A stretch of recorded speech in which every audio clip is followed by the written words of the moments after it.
Hi everyone, I'm Shelley and you're watching There's No Place Like Home. I'm back with another reading from Paradise Found.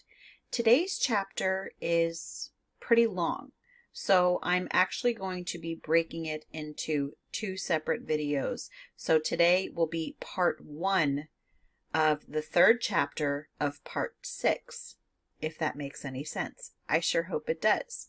So the chapter that we're going to be reading from is The Bearing of Our Results on the Problem of the Origin and Earliest Form of Religion. And so I will only be reading the first half of that for you today, because otherwise I'm pretty sure that this video would have been at least an hour and a half long. And most people don't have time for that. Neither do I. So let's get started. The more I search into the ancient history of the world, the more I am convinced that the cultivated nations commenced with a pure worship of the Supreme Being, that the magic influence of nature upon the imagination of the human race afterward produced polytheism, and at length entirely obscured spiritual conceptions of religion in the belief of the people. A. W. von Schlegel. There is another class of investigations of remarkable present interest. Investigations lying partly in the anthropological and partly in the theological field of research, on which the discussions and results of the present treatise have a most important bearing. They are the questions which relate to the origin, the primordial form, and the true history of religion. Such light is greatly needed at the present time. As we have seen, all the most ancient traditions of the race represent mankind as having commenced existence in a divine fellowship, and as having lost this holy and blessed estate only through sin. This view of the origin of religion has prevailed from the beginning of traceable history among all nations of the earth, varying only to such slight extent as would permit polytheistic peoples to conceive of the primeval divine fellowship polytheistically, and the monotheistic peoples monotheistically. To a monotheist, it is significant that several of the ancient nations representing widely different races, as for example the Egyptians, the Persians, and the Chinese, seem to have been more monotheistic in their earliest traceable conceptions of religion than in their later and latest creed and practice. But without dwelling upon this, it may be stated as a broad and impressive fact that with the exception of a few speculative authors, nearly all of whom have lived since the middle of the last century, the solid traditional belief of the whole human family in every age of the world has been that man began his existence pure and sinless, and in conscious and intelligent divine communion. This is the Panethnic, no less than the biblical doctrine of the origin and first form of religion among men. It was remarked a moment ago that at the present time new light is greatly needed on this question. The need is special for the reason that for about 100 years past certain speculative minds, oblivious of the early history of mankind, ignoring the sacred books of all nations, despising the consentaneous convictions of all people, and more or less ridiculing the very idea on which all religion itself is based, namely the idea of the existence and action of extrahuman and superhuman personalities, have undertaken to set aside the view which we have above described as the Panethnic doctrine of the origin of religion, and to substitute for it some other explanation, so framed as to make it appear that religion originated from man himself, apart from any divine manifestation, or teaching, or impulse whatsoever. The result has been a succession of crude speculations, inadequate in their premises, and contradictory in their respective conclusions. Professing unusual philosophic candor, aided by the interest which always attends novel attempts to set aside the beliefs of ages, adapting themselves to every class of readers, and especially to all the successively ruling fashions in non-religious and irreligious current speculation, these writers have at last not only wrought a perfect confusion in this portion of the philosophy of religion, but have furthermore so degraded and bestialized their readers' conception of primitive humanity, and so outraged all probability in their descriptions of primitive savagery, that even from biological and sociological sides, a strong reaction has already set in. It will be instructive briefly to review the history of these speculations and to note the successive stages of ever-deepening error and the mutual contradiction of their much-admired results. The first of them of any note was David Hume, the English deist and champion of philosophic doubt. In his Natural History of Religion, published in 1755, he lays down this as his first and fundamental proposition. Polytheism was the primary religion of mankind.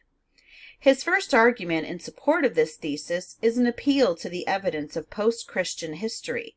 He puts it thus: "It is a matter of fact, incontestable, that about 1700 years ago all mankind were polytheists. The doubtful and skeptical principles of a few philosophers, or the theism, and that not entirely too pure, of one or two nations, form no objection worth regarding. Behold, then, the clear testimony of history. The farther we mount into antiquity, the more do we find mankind plunged into polytheism. No marks, no symptoms of any more perfect religion. The most ancient records of the human race still present us with that system as the popular and established creed. The North, the South, the East, the West give their unanimous testimony to the same fact. What can be opposed to so full an evidence?" The force of this passage consists almost exclusively in its cool positiveness of dogmatic assertion. Plainly, the condition of the majority of mankind 1700 years ago affords no just criterion by which to judge of the condition of the race thousands of years before that. Indeed, to any believer in historic evolution of any sort, it would seem antecedently certain that the condition of men several thousand years after the commencement of their existence must be very different indeed from their primitive condition. But furthermore, he grants that 1700 years ago the prevalence of polytheism was after all not universal. There were one or two nations of theists, and even philosophers in other nations who doubted the truth of polytheism. It was absurd, therefore, to talk of the unanimous testimony of North and South, East and West. The second point urged by Hume is the improbability of the supposition that a barbarous, necessitous animal, such as man is, on the first origin of society, a being pressed by such numerous wants and passions, should have either the disposition, or the capacity, or the leisure, so to study the order and frame of the universe, as immediately to be led into the pure principles of theism. He grants that a careful and philosophic consideration of the unity and order of the natural world is sufficient to conduct one to an assured belief in the being of one supreme and almighty Creator. But he says, "I can never think that this consideration could have an influence on mankind when they formed their first rude notions of religion." Assuming that the first men must necessarily have been an ignorant multitude, he says, "It seems certain that according to the natural progress of human thought, the ignorant multitude must first entertain some groveling and familiar notion of superior powers before they stretch their conception to that perfect being who bestowed order on the whole frame of nature." The force of this argument it is difficult to see. It all rests upon two assumptions. First, the assumption that the first men were the lowest barbarians, to use his own words, barbarous, necessitous animals. And secondly, the assumption that there was, apart from the philosophic study of nature, no other way in which they could have obtained a belief in the existence of the Creator. As no religionist of any age has ever admitted these assumptions, and as Hume adduces no particle of proof for either of them, this part of his argument is surely quite unworthy of a professed philosopher. His next and last point is the impossibility of the loss of the monotheistic faith if it had once been reached by the earliest men. He says, "If men were at first led into the belief of one superior being by reasoning from the frame of nature, they could never possibly leave or have left that belief in order to embrace polytheism. But the same principles of reason which at first produced and diffused over mankind so magnificent an opinion must be or have been able with greater facility to preserve it. The first invention and proof of any doctrine is much more difficult than the supporting and retaining of it. Here our author appears to even poorer advantage than in either of his former arguments. In the first place, as before, he ignores the possibility of supposing of knowledge of God by means of a divine self-manifestation, thus covertly misrepresenting or evading the only point in debate. In the second place, the assertion that if the first men had attained to a pure theism, they never could have left it and become polytheists, should be compared with his own later assertions in section 8 of the same treatise, where he describes what he himself calls the flux and reflux of polytheism and theism. This section opens thus: "It is remarkable that the principles of religion have a kind of flux and reflux in the human mind, and that men have a natural tendency to rise from idolatry to theism, and to sink again from theism into idolatry." The author then states his well-known theory of the origin of polytheism as the first form of religion, and his theory of the rise of monotheism out of polytheism. But when a people have thus reached a belief in a God possessed of the attributes of unity and affinity, simplicity and spirituality, there comes, so he declares, a natural relapse into polytheism. The explanation of this is given in these words: "Such refined ideas as those of pure monotheism, being somewhat disproportioned to vulgar comprehension, remain not long in their original purity, but require to be supported by the notion of inferior mediators or subordinate agents, which interpose between mankind and their supreme deity. These demigods, or middle beings, partaking more of human nature and being more familiar to us, become the chief objects of devotion. But as these idolatrous religions fall every day into grosser and more vulgar corruptions, they at last destroy themselves, and by the vile representations which they form of their duties make the tide turn again toward them." Thus monotheism and polytheism are, to Hume, two opposites, between which the human mind forever oscillates. This being so, it is plain that this oscillation is grounded in reason, or it is not. If it is grounded in reason, then primitive men may have reasoned their way into monotheism as their first religious faith, and still have relapsed into polytheism as the natural and rational reaction. On the other hand, if the oscillation is not grounded in reason, then, as by his own account, all later religious states of mankind have been unreasonable, the first may have been altogether different from what Hume would have considered rational, that is, may have been a state of pure monotheism. Such was Hume's attempted demonstration of the primitiveness of polytheism and the whole of it. 5 years later, in 1760, de Brosses, one of Voltaire's correspondents, published his crude but noteworthy book on the worship of fetishes, or parallel of the ancient religion of Egypt with the present religion of Nigritia. This was the writer who first gave currency to the word fetishism, and who first postulated it as the invariable antecedent of polytheism. De Brosses, however, was a professed believer in primeval divine revelation, and he made the Hebrews an exception to his general claim that all ancient nations began with fetishism, rose thence to polytheism, and tended thence toward monotheism. In the early part of the present century, however, Auguste Comte, ignoring any primeval revelation, elevated de Brosses' generalization into an absolute law of historic development.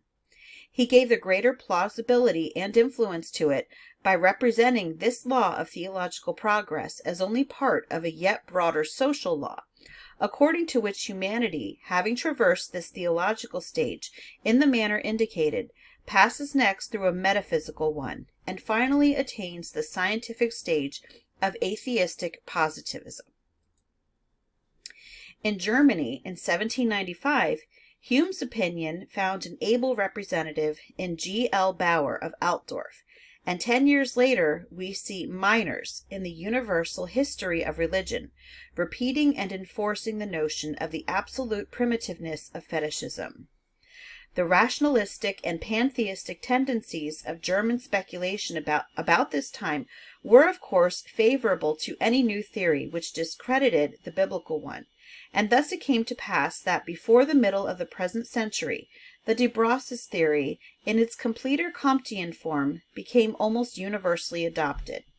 Speaking of its prevalence, Professor Max Müller says, "All of us have been brought up on it. I myself certainly held it for a long time, and never doubted it till I became more and more startled by the fact that, while in the earliest accessible documents of religious thought we look in vain for any very clear traces of fetishism, they become more and more frequent everywhere in the latter stages of religious development, and are certainly more visible in the later corruptions of the Indian religion, beginning with the Atharvana, than in the earliest hymns of the Rig Veda."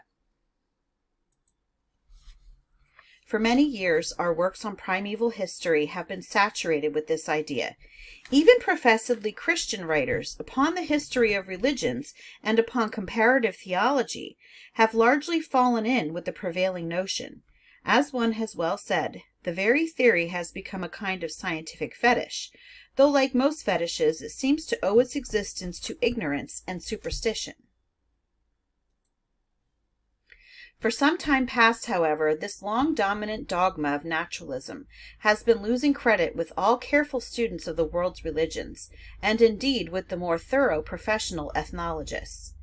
In his recent work, The Hibbert Lectures on the Origin and Growth of Religion, Max Müller, himself for a long time, as we have seen, a believer in the theory, publicly challenges its correctness.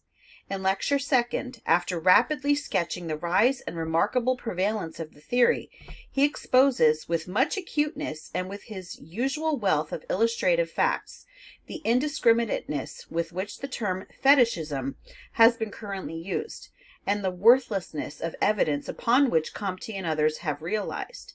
He sets forth, respectfully but strongly, the inadequacy of their psychological explanation of the origin of fetishism, and shows that even the West African fetish worshippers hold at the same time other views properly polytheistic, or in some cases even monotheistic. Summing up his own conclusions, he says, "The results at which we have arrived after examining the numerous works on fetishism from the days of de Brosses to our own time may be summed up under 4 heads. First, the meaning of the word fetish has remained undefined from its first introduction, and has by most writers been so much extended that it may include almost every symbolical or imitative representation of religious objects.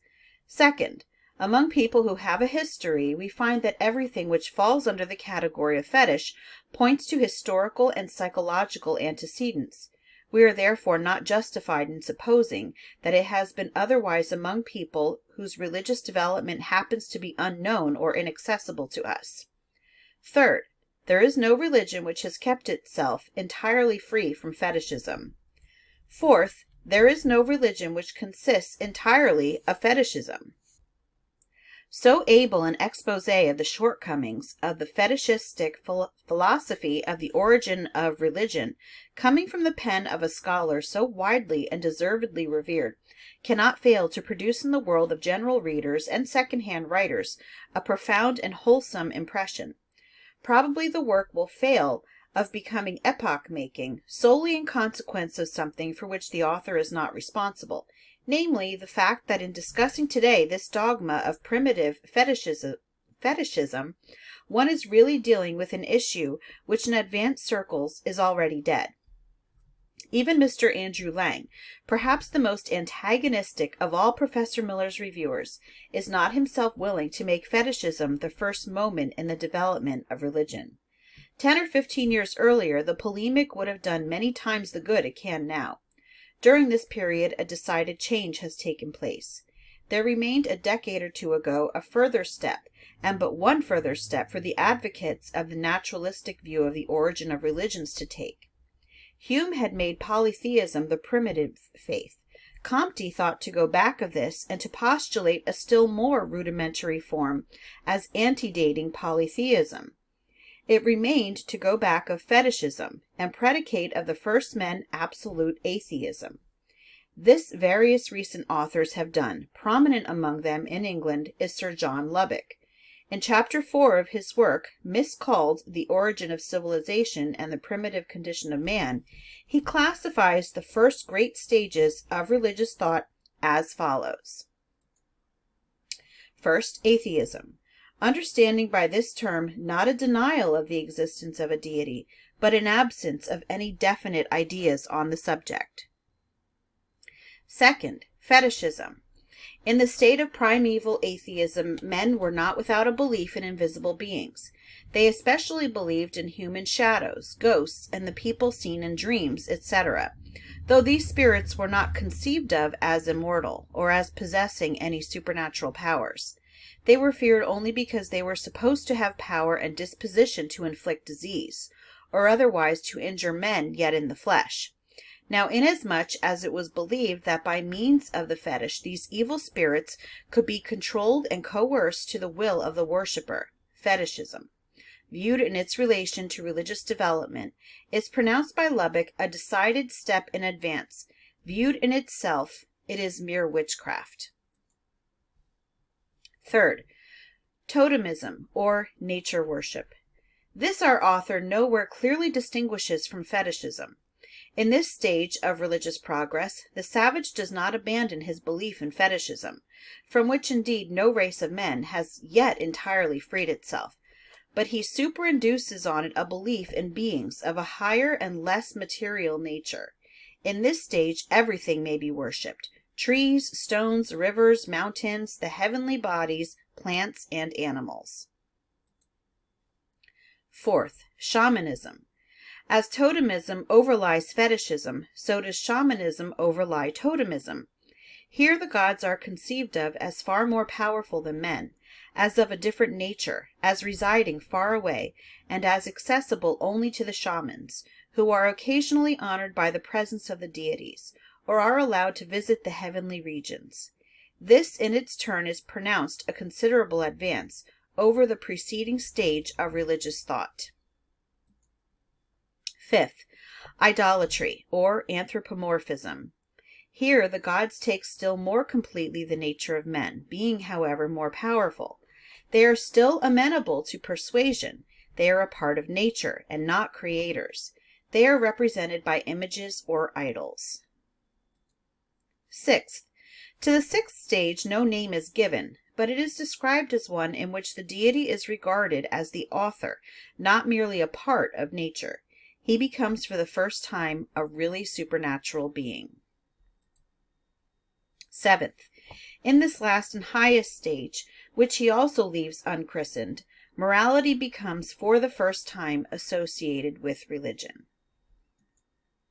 We will not stop to criticize in detail this extremely confused and ill-named classification, or the assumptions on which it rests. Its most characteristic feature is its postulation of universal primitive atheism as antedating every form of religious development in our race. So far as he rested this dogma either upon the affirmed absence of all religious beliefs and usages among the lowest savages of today, or upon the principle that the religious conceptions of a people are always in exact proportion to its degree of civilization, his refutation quickly began. The next year, after the publication of his work, in a learned treatise on primitive culture, E.B. Tylor challenged several of Lubbock's authorities for the statement that non-religious tribes have been found, while in his new work on the human species, 1879, the learned and able professor of anthropology in the Paris Museum of Natural History, Quatrefages, went yet further, not only maintaining with Tylor that no atheistic tribe of savages has yet been discovered, but also expressly denying the proposition that elevation of religious conceptions invariably corresponds to the elevation of a people in the scale and general civilization or knowledge of the arts. The fact that these objections to the hypothesis of primitive atheism came not from theologians but from scientific men, from fellow students in the fields of anthropology and ethnology, gave them, with many, all the greater weight. The careful reader, however, cannot fail to see that the only difference between Lubbock and some of his critics is merely one of name, and not of thing. that the alleged primitive state, which he calls atheistic, exactly answers to what Tyler and Darwin would describe as the earliest form of animistic religion, and to what Herbert Spencer would call the first rudimentary beginnings of ghost and ancestor worship. Nor can we fail to see that the consistent Darwinian evolutionist must place the beginnings of human history so near the plane of the brute life as to make it almost certain that its first stage was truly non-theistic, if not, indeed, altogether non-religious. Precisely at this point, notice should be taken of the elaborate work of Otto Kaspari of Heidelberg, entitled Die Urgeschichte der Menschheit mit Rücksicht auf die natürliche Entwicklung des frühesten Geisteslebens, the primitive history of mankind with respect to the natural evolution of the earliest spiritual life. This 2-volume treatise was issued at Leipzig in 1872 and reached a second edition in 1877. A very large portion of it is devoted to the exposition of the author's view of the origin and natural evolution of religion in the early history of the race. This view is characterized by an originality and elaborated with an ingenuity which render the book as fascinating to the student as the most absorbing romance. The author is a pure and professed evolutionist, but instead of attempting to solve his problem with Lyell and Broca from the data of paleontology, or with Darwin and Haeckel from the data of zoology, or with Huxley and Bastian from the data of biology, or with Miller and Noir from the data of philology, or with Pritchard and Peschel from the data of ethnology, or with Tyler and Lubbock from the data of culture history, or with Waits and Topinard from the data of general anthropology, he approaches it and grapples with it as a problem for that higher and broader science to which all of the above are tributary. The science to which its German originators have given the name Welcher psychology, ethnic or anthropic psychology. He cannot consider the problem solved until, beginning with the psychological facts of brute life, we are able to represent to ourselves the successive steps and stages by which the originally animal mind slowly evolved all the spiritual and religious conceptions, emotions, habits, and ideals of the historic and actual human race. His own attempt to do this is not free from arbitrary assumptions or inconsistencies, but as a whole it is a marvel of subtle analysis and constructive ability. In contrast with it, the expositions of Hume and Lubbock appear as clumsy and grotesque as the early theories of geology described in Goldsmith's Book of Nature. Now look to the modern student. One of the oldest of the anti-supernaturalist explanations of the origin of religion is that which ascribes it to the ignorant and superstitious fears of earliest men. Primus in orbe Deus fecit timor, wrote Petronius, and Lucretius' fuller exposition of the same notion is familiar. No such explanation satisfies Kaspari. He cannot conceive how fear could ever become the compound of reverence and love, which is of the essence of religion. Fear simply prompts the brute to shun, as far as may be, the object feared. Equally unsatisfactory is the notion that the heavenly bodies and the sublimer phenomena of nature inspired the awe and curious questionings out of which religion could have grown. The primitive man, like the anthropoid brute, took no notice of the remote and lofty. Nothing had interest for him save that which was perceived to be vitally related to him in the struggle for existence. The range of his conceptions and of his sympathies was limited to the objects which were his allies or his enemies in this perpetual battle. Religion, therefore, is not to be traced to any inworking of nature or of natural objects upon the human mind. It had a deeper and yet more obvious genesis in natural human relationships. The first and root form of all piety was filial piety. The first object of truly religious regard was the parent. This reverential and affectionate regard of the consciously ignorant, weak, and dependent child for the indefinitely wise, strong, and helpful father or mother is essentially religious. At an extremely early date, it must have become extended from the parent to the all-defending and all-regulating tribal chieftain, and to the aged and experienced counselors of the rude primeval communities. The natural tendencies of uncivilized men to gesture language must have produced habitual forms of rendering homage, the germ of which we may observe in the homage paid by the bees to their queen, and thus parents, chieftains, and sages were the first objects of religious reverence and homage among men.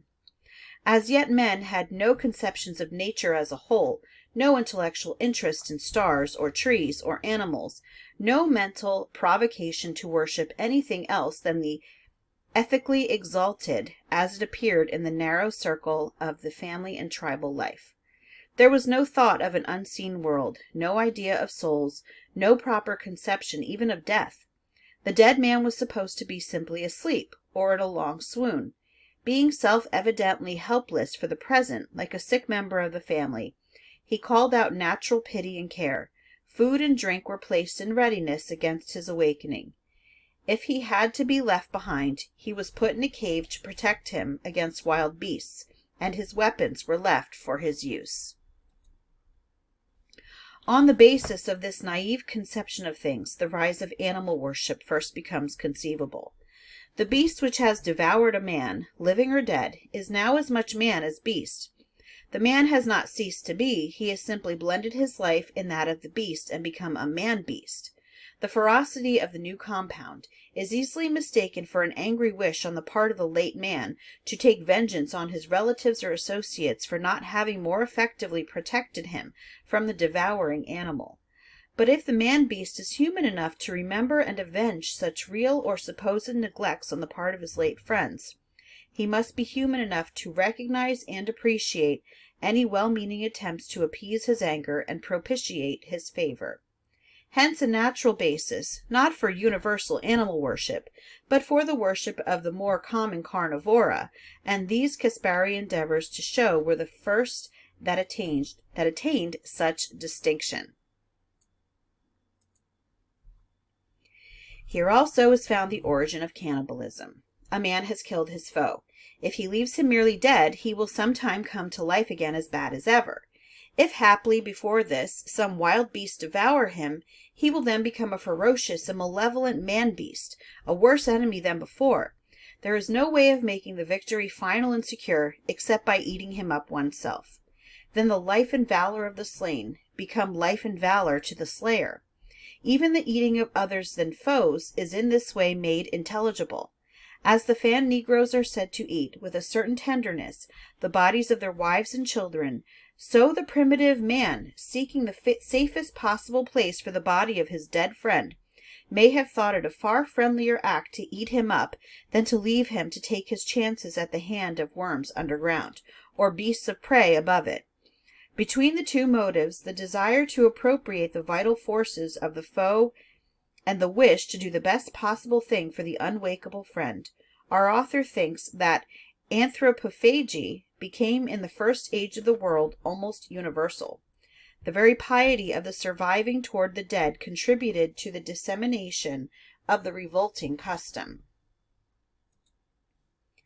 Our limits will not permit an equally full account of the remaining stages by which religion grew to be what it has been and is in the world. Suffice to say that possible millenniums from the beginning of human history toward the end of the Stone Age, there occurred the greatest revolution in human thought and belief and life which the race has yet witnessed. This was brought about by the rise and adoption of the belief that trees and men and beasts, in fine all natural objects, are possessed of invisible, impalpable, vital principles, souls. That which produced and supported this strange new notion was a discovery which, estimated by the breadth and profoundness of its influence, must be placed at the head of all others. The discovery, namely, of the art of kindling fire. This mysterious and novel power of evoking what seemed a bright and living being from the realm of the invisible, by means of the fire drill, half bewildered even the priestly caste, in whose hands the awful secret lay. Their attempts to use it led to shamanism and a sincere magic. By means of the observed vital heat of living things and the coldness of the dead, the new element was quickly identified with the inner essence of life itself, and the new art the more commended to universal attention by means of its beneficent applications in the hands of the flamens, or fire priests, to the purposes of healing. The same identification of heat and life soon associated phallus and fire drill, and introduced the strange and apparently monstrous aberration of phallic worship. Under these new ideas, it was only natural that sun and star and lightning flash should come to have a new significance for man, and make their impress on religion. Animal worship was profoundly modified in ways ingeniously set forth. The simple oblations of the earlier period give place to sacrifices to fire and to the heavenly bodies. So strong is the desire to become transformed into white flaming spirits and to be joined to the supernal fellowship of such, that men bring themselves as offerings and seek transfiguration in the holy altar flames. Hence human sacrifices, hence also incremation of the dead. In time, the idea of the soul takes on greater and greater definiteness. So also the idea of the immaterial, supersensual gods. The long-continued stimulation of the imagination renders myth constructions possible. Some of the great priesthoods of history invent hieroglyphic and alphabetic writing, and in time there naturally follow sacred books, cosmogonies, codes of religious laws, etc., etc. The magic wand of the first fire-bringer has at last created a spiritual and unseen counterpart to the world which is seen. In this enchanted world we live today, the lowest of us showing our faith by superstitious fetishism, the highest of us by attempts at a purely spiritual worship. That highest Christian conception, God is light and in him is no darkness at all, is simply the culmination of a mode of thinking which started ages ago with the spark which some savage prehistoric flint chipper struck out of the flinty stone. The brevity of this sketch of Kaspari's theory renders it impossible to do full justice to the skill and plausibility with which he has elaborated it. Still, we have space for that detailed review which would be needed were we to undertake a refutation of the scheme in part or whole. In striking opposition to the theory of Kaspari stands that of Jules Basic, elaborated in his Origins of Religion. He too begins with primitive animality, and proposes to trace the rise and natural evolution of religion from that far-off starting point of the human race. But instead of magnifying the initial influence of a pure domestic life in Kaspari's truly Germanic method, Basic, in a manner characteristically French, shall we say, starts with a deification of mere maternity, conceived of as self-originating and self-sufficing. This form of religion prevailed during the remote period anterior to the time when it was discovered that males had any participation in the procreation of the species. In this period all motherhood is divine, and all life and change in nature are mentally represented as a spontaneous and exclusively female conceiving and bringing forth. In the second period, which is still anterior to the idea of marriage and to the establishment of the idea of personal property or individual rights, the function of the male principle has been discovered, and now nature, the divine mother, is conceived of as analogous to a woman of the period. A mother fecundated only by male energy, has by male energy from any quarter. To use Basic's own terms, she is a prostitute divine. In the third period, the two principles are brought into a relation of equality, and now the divine becomes hermaphrodite. In the fourth, the male principle is given priority. The religious symbols of maternity give place to the phallic symbols. The institutions of marriage and property arise. The power of atmospheric and celestial divinities begins to supersede that of earth spirits. The fifth stage is marked by the entire predominance of these celestial divinities and the definite rejection of the ancient Chthonian and subterranean powers. In the sixth comes the final separation of the heaven and the earth, the idea of creation, and the idea of an almighty and transcendent creator of all things. The manner in which the author elaborates this remarkable interpretation of the history and symbolism of religion through 2 octavo volumes of 300 pages each is as ingenious as it is disgusting. Behold the savory outcome of these successive philosophic and scientific rebellions against history. And whom of all these wise men of the West shall we follow? The first form of religion, says one of them, was an animal hallucination of the early anthropoids respecting sexual generation. No, says another, it was a genuine worship of invisible gods and goddesses, like the beautiful Olympian divinities of Greece, a religion whose fruits in character and conduct compare most favorably with those of Christian monotheism. Absurd, exclaims a third. Polytheism is a very high type of religion. Men never could have reached that until after the invention of the fire drill. Nobody knows how many ages from the beginning. Fools all, rejoin the more thoroughgoing. Know ye not that primitive men were far lower than our lowest modern savages, as incapable of any religious ideas as they were of using the integral calculus? At the beginning of the exposition of these speculations, it was intimated that their contradictory and incredible outcome had already provoked a degree of reaction, even from biological and sociological writers. This reaction is too instructive to leave unnoticed. It comes from men who, religiously or theologically speaking, seem in full sympathy with the rejectors of the old biblical and panethnic faith.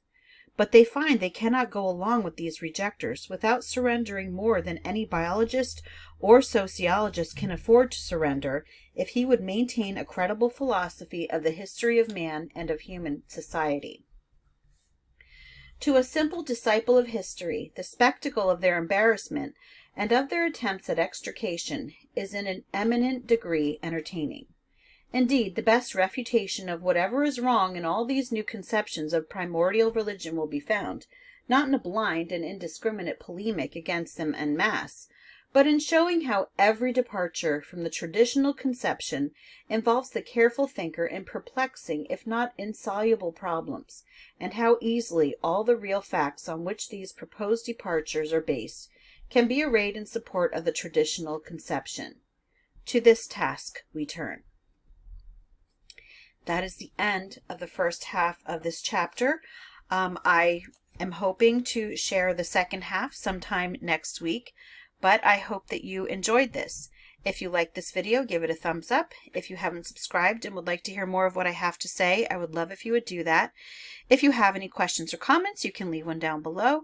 And if you like my work and would like to support my channel, I will leave a link in the description box for my channel membership, or you can just click on it right on my channel page.